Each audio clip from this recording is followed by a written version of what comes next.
안녕하십니까, 파이프 김입니다. 압력 스위치 한번 그려봤습니다. 자, 압력 스위치는요, 파이프나 기계 하시는 분들이 주로 잘 알고 계실 텐데, 이 전기적인 부분을 조금 이해를 못 하시는 분들이 현장에 가보면 여러 계세요. 그래서 제가 오늘 이걸 그려가지고 한번 요 전기적인 부분, 기계적인 부분도 같이 한번 말씀드리겠습니다. 제가 그린 이 그림은 일반적인 압력 스위치는 아니고 양쪽에, 그러니까 동시에 두 개를 사용할 수 있는 압력 스위치인데, 냉동 시스템에서 많이 사용하고 있습니다. 고압하고 저압을 동시에 이제 제어할 수 있는 거죠. 그런데 물이나 보일러에서 사용을 하려면 보통 이쪽 이쪽에 있는 거, 이것만 있는 걸로 사용하시면 됩니다. 그래서 이제 이걸 가지고 설명을 제가 좀 해보겠습니다. 자, 보통 이제 이 압력 스위치에서 제일 중요한 게 요 레인지라는 거예요. 레인지라는 거 요쪽 라인, 그 다음에 요쪽에 요 디프라는 개념입니다. 이거를 정확하게 알고 계셔야 이 세팅을 할 수가 있습니다. 레인지라는 거는 이 빨간 게이지가 이 드라이버로 위에 이쪽 부분을 돌려서 이제 이 세팅 값을 맞추는 거죠. 4kg, 5kg, 이제 보통 지금은 3.3에 가 있는데 이거를 이제 5kg라고 여기에 지금 세팅이 돼 있다고 가정을 하겠습니다. 그러면 보일러에서 이거를 세팅을 한다고 가정했을 때 5kg가 되면 보일러가 되게 꺼집니다. 이제 압이 찼다 그래서 그냥 꺼지는 거죠. 그러면 요 디프는 뭐냐? 디프를 예를 들어서 요 2kg에다가 세팅을 했다고 하겠습니다. 그러면 많은 분들이 잘 모르시는 분들이 여기 디프를 2에다가 세팅을 하면 5kg에 스톱이 되고 다시 스타트 되는 압력이 2kg구나 라고 이해하시는 분들이 간혹 계세요. 그런데 그것이 아니고 5kg에서 요 2kg를 뺍니다. 이 차가 2kg라는 뜻이에요. 그래서 5에서 2를 빼면 3이 되니까 다시 스타트하는 압력은 3이 되는 겁니다. 요 차가 이 디퍼런스, 뭔가 이게 그것이 2kg라는 뜻입니다. 왜 그렇게 만들었는지는 저도 잘 이해가 안 됩니다만, 아무튼 이 현재 나와 있는 압력 스위치에서의 그 개념은 이렇습니다. 그래서 이거를 3으로 맞추면 5 빼기 3이 2니까 요 2로 가겠죠. 4로 하면은 1로 갈 것이고, 그 다음에 여기를 1로 맞추면은 요 4로 오겠죠. 빼는 거니까. 지금 요런 개념입니다. 요거를 꼭 알고 계셔야 됩니다. 요거를 정확하게 이해를 못 하시면 요 세팅하는데 좀 문제가 있죠. 자, 그 다음에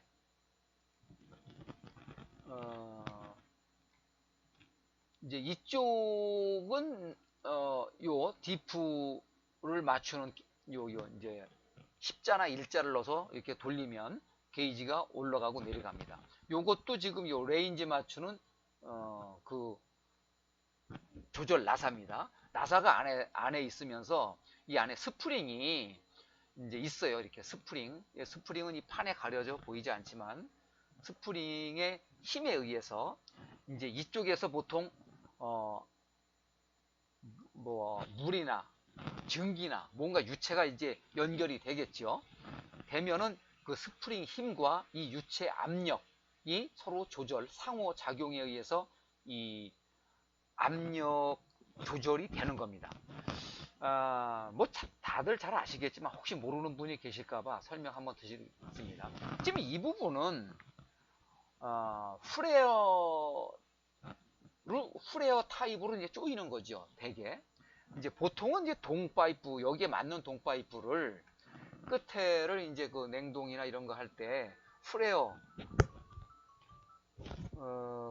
이제 나팔처럼 약간 벌려가지고 이 안에다 놓고 이걸 조이는 건데, 사실 이거를 조일 때는 이 나사 부분에 테프론이나 또는 이 동이나 요 안에 가스켓 이런 거 필요가 없는 겁니다. 예, 원칙이. 그런 거를 놓고 한다는 거는 사실은 뭔가 잘못된 거예요. 이 프레어를 그걸 잘 내야 됩니다. 뭐 살아낸다, 뭐 현장에서 그렇게 표현하는데 그거를 정확하게 내면 아무런 가스켓이나 테프론이 필요가 없는 거예요. 예, 그거는 기본적으로 이제 다들 아시겠지만 말씀드렸습니다. 자, 우측에 한번 보겠습니다. 이쪽은 여기는 보시면 이 디프가 없어요. 이거는 보통 냉동에서 이제 많이 사용하는데, 이거는 이제 그 HP, 고압을 차단하는 기능을 하는 겁니다. 예를 들어서, 뭐 한 22kg에 이렇게 세팅을 해놨다고 하면, 이게 이제 압이, 여기 이제 가스관이 주로 이제 연결이 되겠죠. 그러면 22kg가 도달하면 수납이 됩니다. 대개. 수납이 되면, 그, 뭐 냉동에 있는 컴프레셔 그 시퀀스가 스톱이 돼서 더 이상 돌질 않아요. 이제 그러면 이제 이 관리자가 와서 왜 고압이 높아졌는 걸 봐야 됩니다. 지금 요 부분, 요 빨간 거, 이게 이제 그 리셋 버튼입니다. 예, 여기 이제 예를 들어서 안에 이제 철커덕 걸리면 립셋을 해주면 그 스프링 걸린 거를 다시 해주는 거죠. 그러면 이제 예를 들어서 립셋을 했는데 또 압이 올라가서 또 걸려. 그러면 이거는 고압 쪽에 무슨 문제가 있구나 해가지고 그 원인을 찾아서 수리를 하는 겁니다. 이걸 하지 않고 계속 립셋 누르고 또 하고 립셋 누르고 하면은 기기나 어디에 문제가 돼서 이제 무리가 가고 고장의 원인이 되겠죠. 이제 그렇게 됐고요. 자, 그 다음에 하나는 이제 여기서 두 번째는 이 전기적인 요 단자를 보겠습니다. 지금 요 까만 부분, 요 부분이 이제 전선관이 전선관이 여기서 이제 이렇게 들어오는 거죠. 이렇게. 네.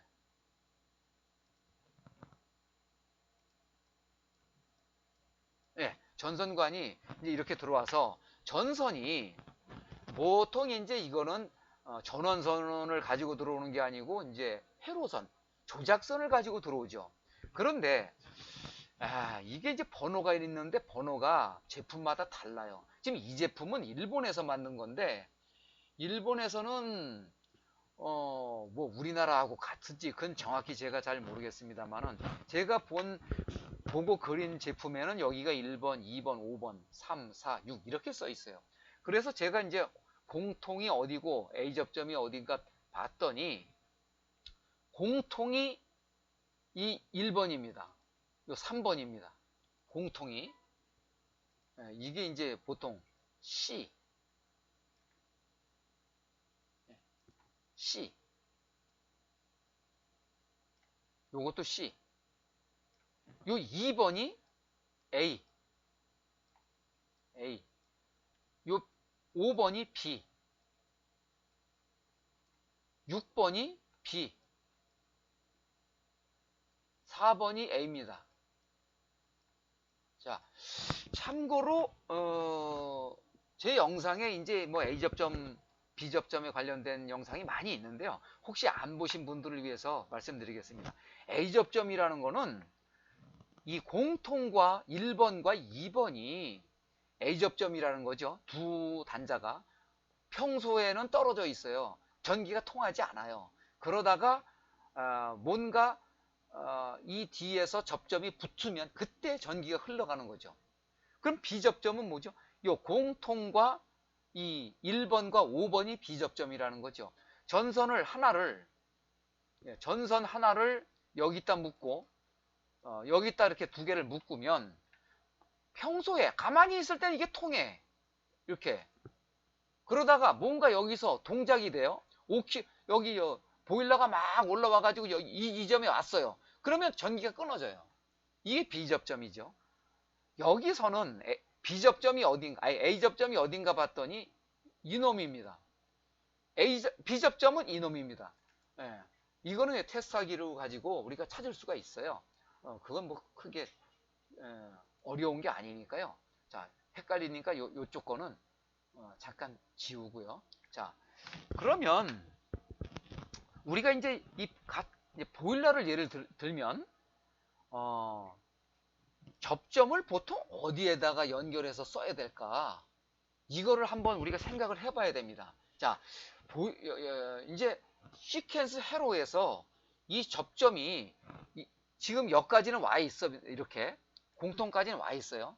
그러면 이제 2번에 붙일 것인가 5번에 붙일 것인가 이거를 우리가 처음에 이 작업을 하지 않더라도 관리하시는 분들은 대충 알아야 고장이 나면 수리할 수 있죠. 자, 보일러라는 놈은 되게 처음에는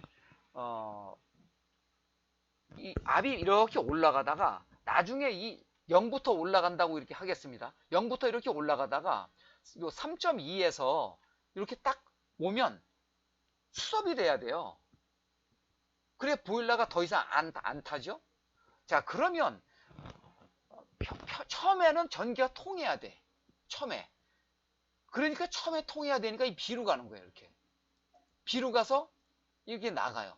그러다가 여기서 수sob이 3.2가 딱 됐죠? 그러면 뭐가 철커덕 하면서 여기서 접점을 주는데 그때는 이 접점이 끊어지는 거예요. 이렇게. 여기를 끊어져 버리면 그때는 어디로 가냐면 이때 A로 가요. 그런데 이쪽 2차선은 B해가 있으니까 A로 가더라도 갈 수가 없어요. 접점이. 그러니까 여기서 다시 끊어져 있다가 이게 다시 쭉 내려가서 이 접점, 여기 지금 여기 1이라고 해놨으면 뭐 여기 3까지 내려가면 다시 철커덕 하고 붙어요. 그때 다시 이 접점이 1위로 통하는 겁니다. 이렇게. 이쪽이 끊어지고. 그러면 전기가 다시 통해서 보일러가 붙는 거죠. 이 동작을 계속 반복하는 겁니다. 이 시퀀스 회로에서 100%라고 할 수는 없지만 거의 이런 회로를 사용하고 있습니다. 그러니까 이제 관리하시는 분들이 그렇지 이게 공통이고 B니까 이렇게 해서 여기 B접점이구나. 이거 회로를 한번 끊어놓고 테스트하기를 가져가서 도통시험 여기와 요 평소에 이놈을 하면 삐삐삐삐 울리겠죠. A는 안 울립니다. 자, 그러면 A를 울리게 하려면 어떻게 하면 될까요?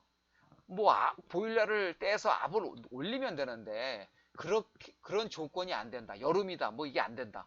뭐 보일러 킬려면 또 여름에 복잡하잖아요. 자, 그럴 때는 이쪽 지금 요 하얀 부분 하얀 부분이 아니고 요 노란 부분 이게 이제 압이 올라가면 이놈이 위로 이렇게 철커덕 올라갑니다. 그래서 보통 현장에서는 일자 드라이버를 가지고 요 밑바닥 지금 요 놈과 요 밑바닥에 강제로 들어 올립니다. 이놈을 들어 올리면 여기에 압이 철커덕 붙는 압으로 올라가요. 강제로 여기 접점을 붙이는 거죠. 그럴 때 1번과 2번이 도통이 되는 거예요. 이게 전기가 통한다 이거예요. 그래서 테스트하기로 여기를 찍어보면 도통 테스트 해보면 여기 삐삐삐 소리가 납니다. 5번에는 이제 소리가 안 나겠죠. 그리고 드라이버를 빼고 다시 내린 다음에 다시 1번과 2번을 찍어보면 소리가 안 나고 1번과 5번을 찍어보면 소리가 납니다. 이 번호가 똑같은 것이 아니라고 제가 말씀드렸습니다. 그래서 우리나라 거 다른 회사 것도 이렇게 공통으로 해주면 좋은데 그렇지 않아요. 그러나 위치는 거의 같습니다. 여기가 공통 A, B 이것도 거의 같을 겁니다. 그거를 꼭 참고하셔서 사용하는데 많은 도움이 되시기 바라겠습니다. 여기에서 다시 한번 뭐가 빠진 거 있나 한번 볼까요? 없죠? 이쪽에는 이제 고압용이니까 이제 여기 리셋이 있는 거고 이 고압용은 한번 고장이 나면 자동으로 리셋이 안 됩니다. 이거 왜 그러냐? 관리자가 와서 보고 원인을 파악하라 이 뜻이에요. 이쪽은 수시로 이제 보일러가 동작이 돼야 되니까 이렇게 디프 개념을 써서 내려가고 올라가고 내려가면 다시 스타트 올라가면 스톱 이걸 반복한다는 개념으로 이걸 만든 겁니다. 자, 오늘은 압력 스위치 봤습니다. 도움이 되셨으면 좋아요 영상 부탁드리고요. 저는 다음에 더 좋은 영상으로 찾아뵙겠습니다. 감사합니다.